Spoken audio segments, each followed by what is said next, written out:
A website is never finished, especially a B2B tech website. Welcome to ForwardSlash, the podcast that explores how B2B tech companies can leverage their websites to achieve fast, efficient, predictable, and scalable growth. In each episode, I take a big issue affecting the B2B tech landscape and then pick the brains of marketing leaders around the world to learn how the issue affects the questions B2B tech marketers should be asking about their websites and how to answer them. Let's get into it. Laurie Sullivan, CMO at Mangomint, which is a platform that provides end-to-end business solutions for specifically salons and spas, and also an executive member of the Pavilion community. Thanks for joining me today. Really excited to speak with you. How are you doing? Yeah, thanks, Adam. Doing well. Excited to chat with you today. Yeah, me too. Really excited about this. I think you guys are in a really interesting position. So just to learn about that would be, I think, really juicy. But I also just want to talk about website strategy and how you're approaching that. Recently, I've been exploring just like how websites can influence the entire prospect to happy customer process. I think we both agree that the website can pretty much impact the entire experience. So I'm really looking forward to learning about how you're thinking about that, given the interesting economic time that we're all kind of operating in right now. All that being said, I think a good place to start is if you can just tell me a little bit about yourself and how you found your way to becoming the CMO at Mangomint. Yeah, absolutely. 100% agree on the importance of the website in a SaaS business. So excited to chat about that today. But yeah, a little background on me. I've been the CMO at Mangomint for about 6 months. So a newer role. We can get into that in a little bit. Previously, I was at another SaaS company in a different industry for almost 8 years as VP of marketing, and really was able to build that team and inbound engine from the ground up. And about 6 months ago, like I said, I made the move over to Mangomint. One of the things that was really interesting to me was that it is a vertical SaaS business and it is fully product led. We hear so much about PLG right now, and a lot of companies are trying to make the move from a sales led motion to a product led motion, but it's really been in Mangomint's DNA from the get-go. That was super exciting to me. And we also, because of that, are able to really blend marketing into product way more than I've ever experienced in my past roles. So that was super exciting. So yeah, I came on 6 months ago and have been focused on standing everything up, building the team. And it's been exciting so far. Thanks for taking me through that. Yeah, there's a lot there, and I'm looking forward to kind of unpacking all of that. Can you first tell me about Mangomint, just like who it is, who it's for, why they should care about it, all that good stuff? Yeah, for sure. So Mangomint's a platform for salons and spas. It's really a software that's meant to be an operating system that salons and spas can fully run their business on. So think about everything from booking appointments to taking payments, to communicating with clients, the marketing to clients, really anything that a salon or spa would need for their day-to-day business. Like I said, we're a vertical SaaS company, so we really focus in that salon and spa space.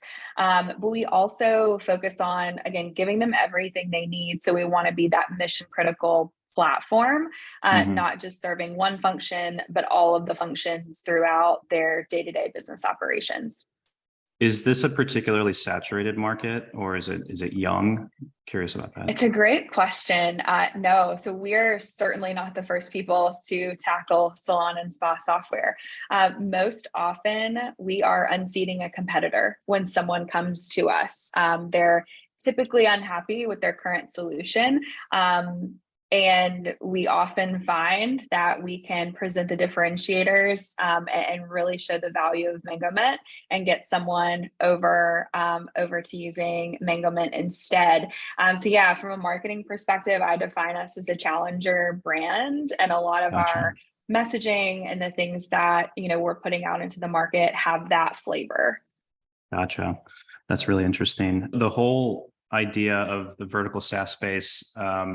I've kind of been exploring recently. I had Drew Brucker on the show He's the VP of growth at Lasso, and they're also a vertical company. We are looking at some data.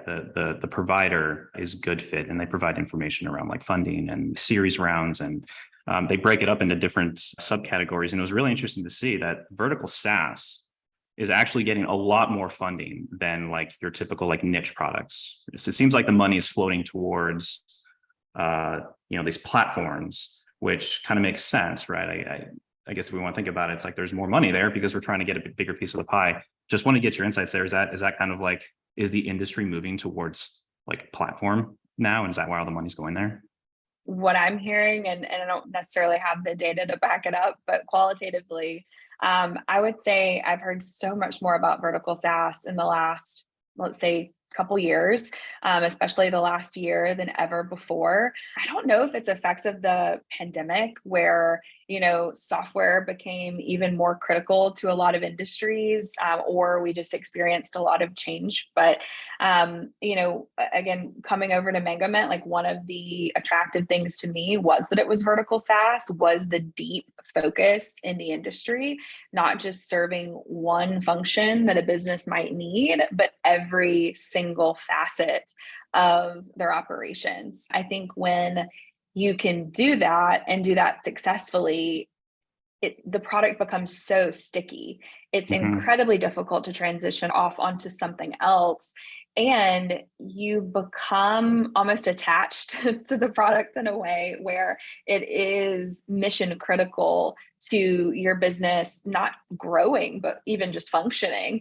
So I'm not surprised. Like I also had that interest. So it's not, shocking. I think vertical SaaS is super interesting. One of the things that we really focus on, and we explain this a lot in comparison to like our competitors. We feel like our competitors kind of insert themselves between the customer and their client a lot. And it can feel clunky. We really are on a mission to make our software invisible. And when we tell people that that's our mission, oftentimes they're like, that's an interesting way to think about it. But that's absolutely our approach to building product, because we want it to feel as seamless as possible, just like this is the backbone of your business running. And so our goal is to create a seamless experience for our customer and all of their clients as well, and really be like that invisible mechanism in the background. And I don't know that you get that outside of vertical SaaS. Gotcha. I'm curious to learn about how you handled that transition. You said that you came from a more specialized product. Yeah. What was that like? Like, how did you prepare for it? What was your process around like going and understanding just like the lay of the land? Yeah, it's a great question. And I think that it was a huge focus in my first 30, 60, 90 days of learning the industry. I came from a product that was more like in the transportation space. So certainly a different vibe than salons and spas, and going deeply into those businesses. But it's been a really fun transition, honestly. I have really enjoyed getting to our market and our customer. We're really big on customer visits. We encourage literally anyone in the organization to go to a customer that's near them or in a place or city that they're visiting. So those have been tremendously helpful, like actually getting to interface with customers. That's huge. I listen to a ton of sales and onboarding calls. We also have a pretty large number of people within our organization that come from the industry. And they are an absolute wealth of knowledge. I think that's why we've been able to build such fantastic product as well, because we've leveraged that knowledge. But yeah, I did, an incredibly deep dive into the market, into the customer, into competitors as well, because that's a big external area that was important for me to understand before we really started working on messaging and positioning. And with it being a new market to me, I don't necessarily have any background in salons and spas other than being a client of them. So I'm still exploring that all the time. And I think like open line of communication with customers is the best way to do that. Can we dive into the goals and the objectives and the KPIs? I'm curious how you're approaching that, because we're going through this transition now where the big buzzword is demand generation and versus lead generation or demand capture. KPIs and leading indicators change depending on what side of the coin you're on. So I'm curious, like, how are you holding yourself accountable, and how are you kind of measuring your team? Yeah, absolutely. So I'll tell you first how I structure the team. So we have 3 core swim lanes under the marketing umbrella. The first is demand generation. So perfectly aligned with what you said. The second is content and community. Both of those words are super intentional. And then the third is product growth, which is also a very intentional name. Some might call it product marketing. We're calling it product growth because we're trying to do it a little different here, because we are, that really true PLG company when we're kind of trying to blend the worlds of marketing and product. So demand gen, content and community, and product growth. Each has their own kind of core KPIs and, what they are, measured on. But at the end of the day, our team is in the business of pipeline creation, which is why we focus on demand gen versus just lead gen or capture. For us, when we create go-to-market models and model out how we're going to get to our revenue goal for the year, we are 100% inbound. So that is going to come from what marketing is generating. And so for us, like, leads are great, MQLs are great, but we care about what we call sales qualified leads, or SQLs, AKA pipeline. And so when we think about, how we're measuring our team's effectiveness and our growth over time, we're looking at, are we hitting our monthly SQL goals that we've laid out and projected in our go-to-market model that will ultimately get us to that revenue number at the end of the year where we really want to be. So pipeline is where we're laser focused, and each kind of division of marketing connects to that in certain ways and has their own KPIs that they're looking at. Did you enter an organization that already got it, or was there a little bit of buy-in that you needed to acquire as far as like, yeah?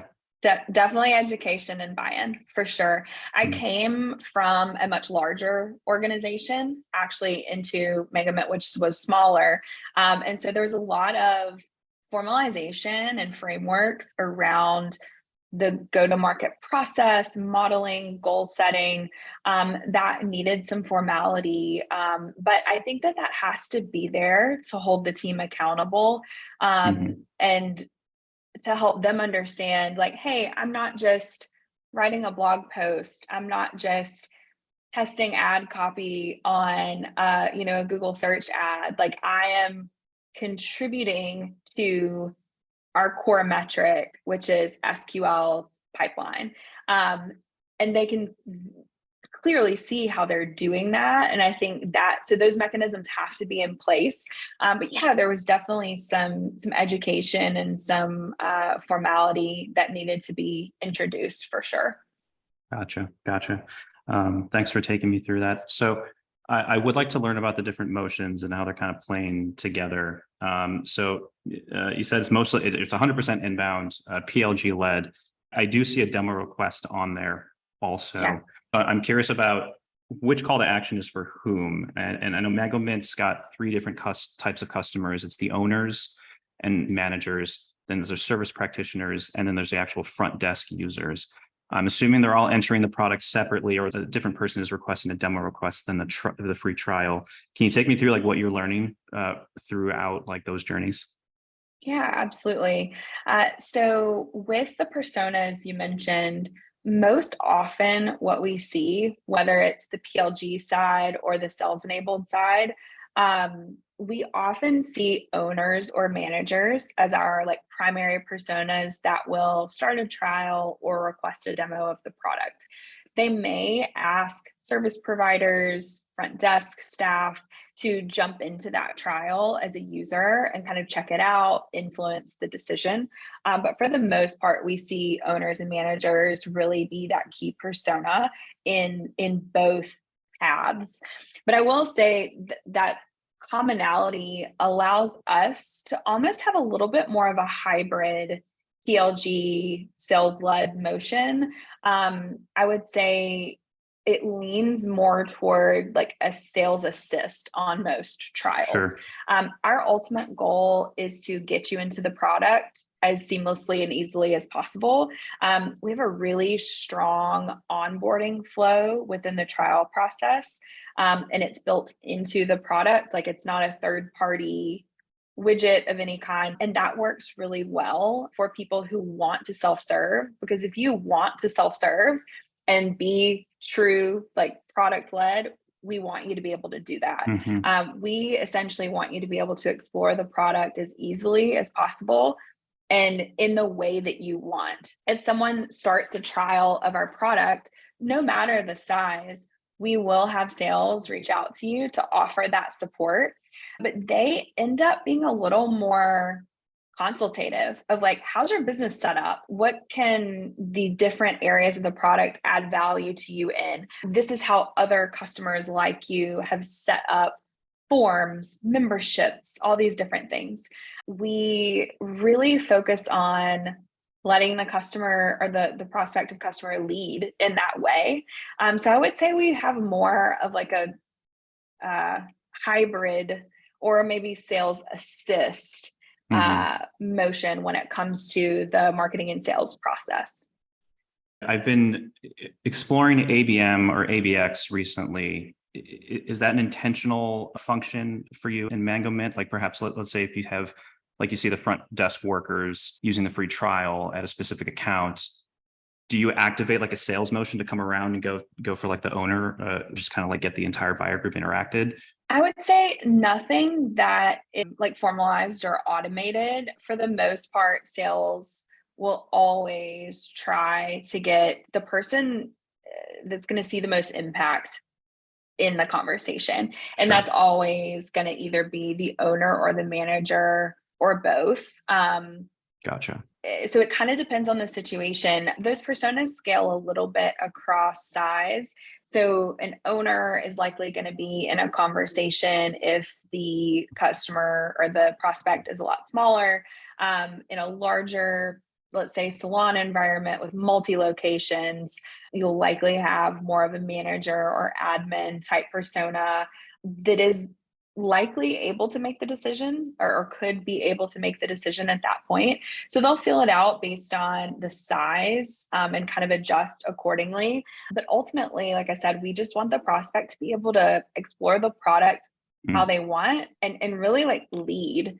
And our sales people are there to kind of consult along the way to show them that value.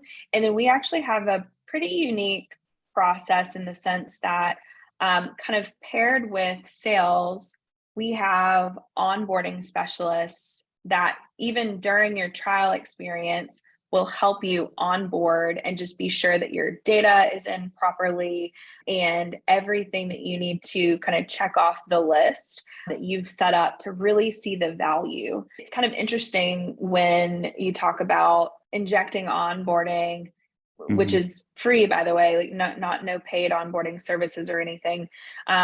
It's interesting and a little bit different from sales processes that I've been involved with in the past. But for us, it makes for a much more healthy, activated customer. Gotcha.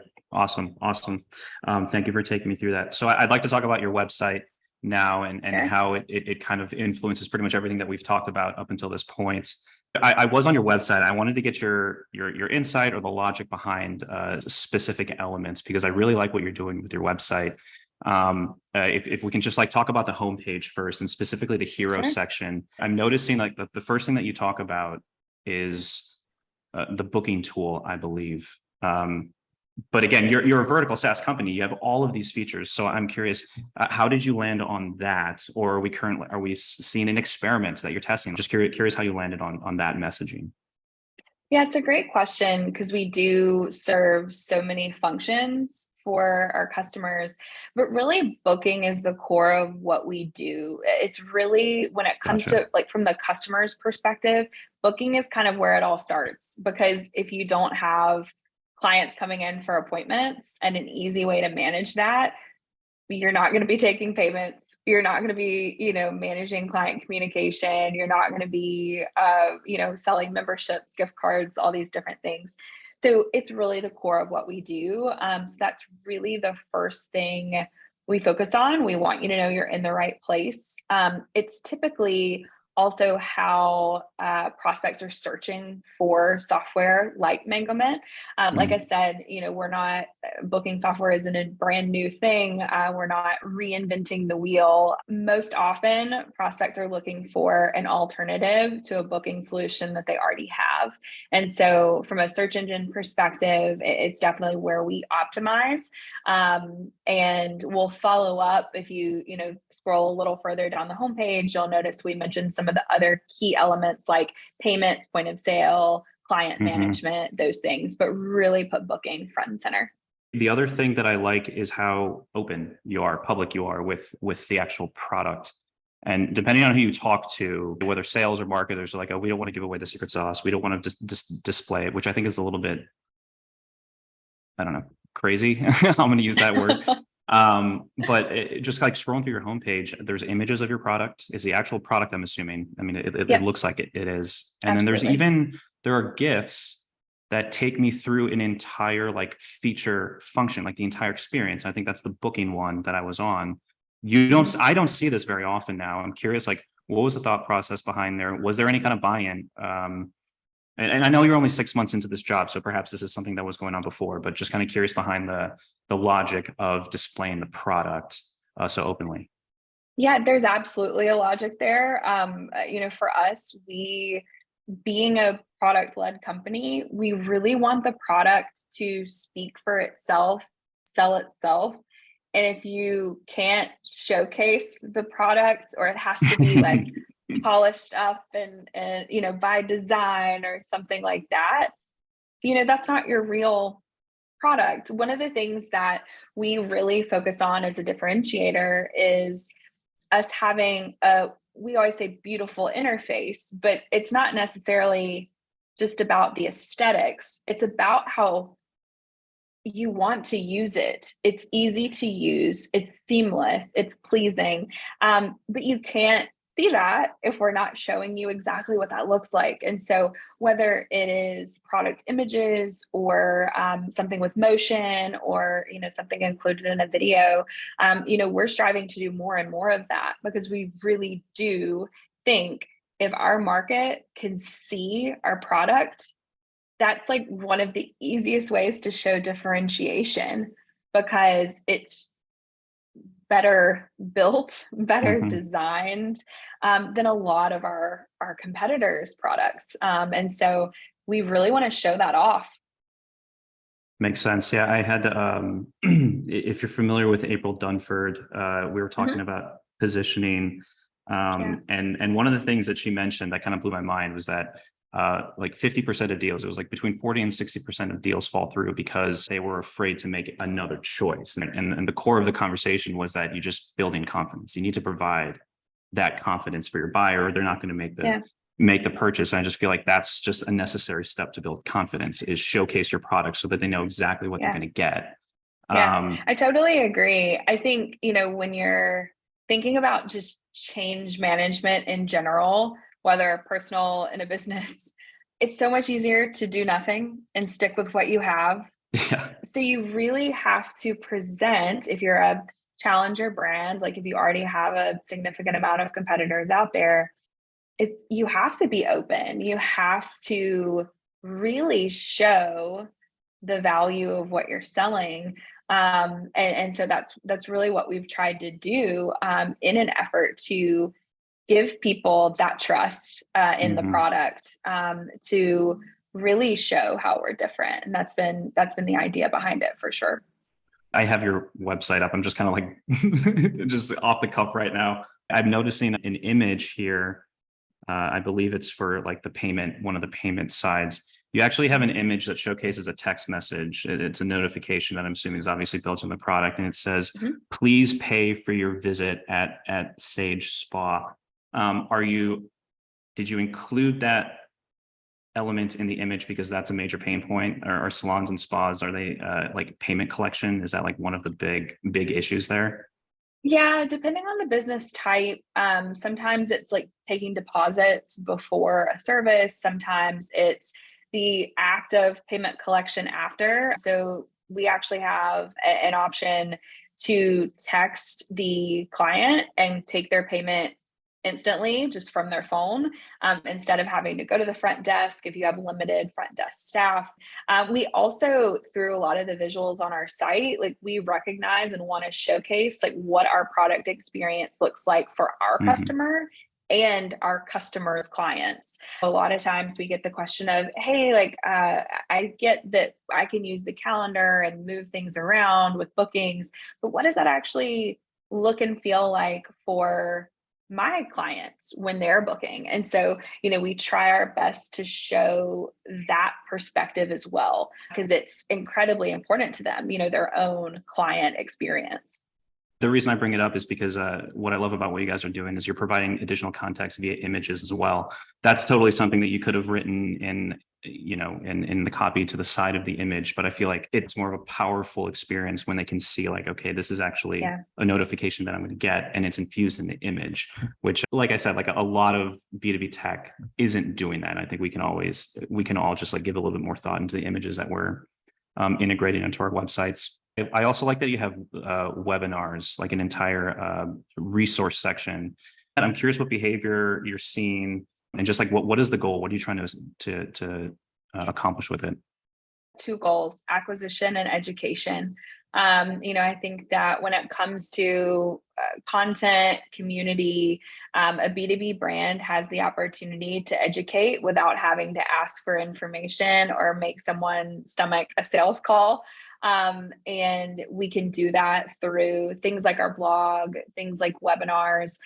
Right now, a lot of our webinars are more focused on the product and different features. One of the things that we're currently working on is more business knowledge oriented webinars that virtually have nothing to do with the experience you're going to have in the Mangomint product, and could be very widely viewed. That's one of our content and community initiatives that we have coming up, and we're very excited about that. We really want to, especially being a vertical SaaS business, we have and can share so much knowledge about how to build a successful salon and spa. We have customers with a wealth of knowledge in that area as well. And so for us, it's about aggregating the knowledge, building it out in a way that's easy to understand and digest, and then distributing that to our own customer base, to others that follow us, and further out into the market. And so education through content and community efforts are a big focus area for us right now. I'm curious, is there anything that's planned for the site that we might consider exciting, or anything in the future, whether this year or next year? Just kind of curious about that. Tons of things. We're always testing and iterating on our website. I am a really big believer in like constant focus on conversion rate optimization. I think cross-functionally, if you can bring the players that need to come together, and usually like a bi-weekly cadence, almost like a 2-week sprint, for some of those like CRO activities. I've done this in my past role as well, and it's worked pretty well. So I would say that's a good way to set it up, between like dev, design, demand gen, and then some sort of like strategic presence, whether it's a marketing leader or someone on the brand side. That's a good way to architect that, so that you're constantly testing and constantly iterating, whether it's on conversion points, messaging and positioning, or, other things. Right now, we have a couple videos on our site that we know are drastically contributing to conversion. And so we're trying to get as many eyeballs on those as possible. Our website, even the hero section of the website may have changed since you looked at it earlier today, because we just pushed something out in that vein. So there's always things happening. Because, a website, or I think a SaaS website, it's kind of like a really needy plant. It's like you have to consistently water it and pay attention to it, or else it goes dry and has no opportunity to grow at all. So we're constantly working on that. I would say for us, one of the things we're working on this quarter that I'll tease but can't really say fully is in an effort to get more of our site visitors into the product quicker without too much of an ask. And again, it just goes back to showing the product off. We're very proud of what we've built, and it is tremendously helpful to the customers that use it. And so we want to get it in front of more people. And not everyone's going to want to start a trial. Certainly not everyone's going to want to get into a live demo with someone on the sales side. So we're trying to get exposure to the product to happen more and more. One thing that came to mind when you were talking through that is experimentation can be pretty resource intensive. And there's a bunch of different ways to structure a team around it. Do you use the products development team, or do you have your own development team inside the marketing org? So we have a development resource on the marketing side. Gotcha. Okay. In the past, I've used shared ones before. I will say, if my advice would be, if you can afford it as an organization and want to prioritize your website, get a dedicated marketing dev resource, whether that's like a designer dev or someone who's specific to development, and then you leverage your design team. That would always be my advice, just because you should be testing, iterating, cultivating a website, just like you're doing on the product side. Like, there's never a down moment, really. There's never downtime in terms of constant iteration, planned updates, new content. So it really pays off to have someone dedicated. Otherwise, you're just fighting with product for resources. Beautifully said. I love it. That's kind of something that we lean into, is the idea that your website's also product, right? It's approach your website as if you're approaching, like, your website should have a roadmap also. Yeah, I've always been of the opinion that I always say marketing site, just so there's never any, issue understanding which site it is, or like the lingo there, but like the marketing site is just as important as the product itself. If you didn't have a marketing site, how are people finding your product? How are you selling it? How are they getting into it? So one doesn't exist without the other, in my eyes. Agreed. This is the last question before we get into just like a few rapid fires. Given everything that we talked about so far, to you, what do you think is the weak point, the shared weakness behind all B2B tech SaaS websites? What could we be doing better at as a whole? I'll say two things. One, in short, is messaging. But to put more like life behind that comment, I think that telling the story of customer impact is not something that SaaS businesses always do well. I think some of them do, but like communicating the real value, like the real life value. And I think it's so important in vertical SaaS, especially if you're saying this is going to be your mission critical platform for your business, top to bottom. It's certainly easier said than done, but it is so important, telling the story of not just value, but impact. I think that is key. And again, a lot of functions have to come together for that to happen in the best way and for it to be executed well on a website. But I think it makes all the difference. And then the other would just be give people more access to both education and the product. without just crazy gated experiences. We talk all the time, I feel like in B2B marketing now, of like, gating ebooks and webinar or white papers, or like a story of, yesteryear. And I feel like people on the content side are really getting away from it. But I think really, if you're trying to educate a market, why do you gate anything? And then even more so now from a PLG perspective, like people who don't have a free trial and aren't just like fully in the enterprise space. If you don't have a free trial, if you have to talk to sales to get the trial, or, whatever it is, it's not a great experience. Like, it's very clunky. There's a lot of friction. If you're proud of your product, show it to people, let people play around in it pretty frictionlessly. So those would be my wishes for B2B marketers. I love it. Thank you. Thank you so much for that. Just a couple more questions here. Who are your sources of inspiration? So I'm a huge podcast person. I consume so much podcast content, always in like the 1.5 speed. So it's just like really efficient knowledge. But I'm a huge fan of like Lenny's podcast and newsletter. There's a great product-led podcast out there. And then he charges for that newsletter, right? Lenny's? Yeah, he'll drip you some free stuff. Oh, okay. And then there's a paid version as well. Gotcha. Sure. But yeah, product-led podcasts. And then I've always followed all of Dave Gerhardt's stuff. And he recently started Exit 5. They have a podcast and a lot of great content. Are you or Mangomint going to be partaking in any upcoming events that you would like listeners to know about? I'll be at SaaStr later this year Cool. and haven't been in a while. So excited about that. And then last question for you, Lori, where can people get in touch with you? I'm assuming LinkedIn is the best place.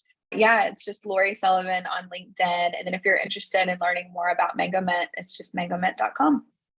There you have it. Lori, thank you so much. This has been great. Learned a lot of stuff. This is a new podcast, and we're all kind of just getting our feet wet here. So I really appreciate the support and just talking this shit through with me. This has been really interesting. I've learned a lot. And hopefully this isn't the last conversation, but thank you so much for coming on. Yeah, thanks for having me, Adam. Really fun conversation. Appreciate it.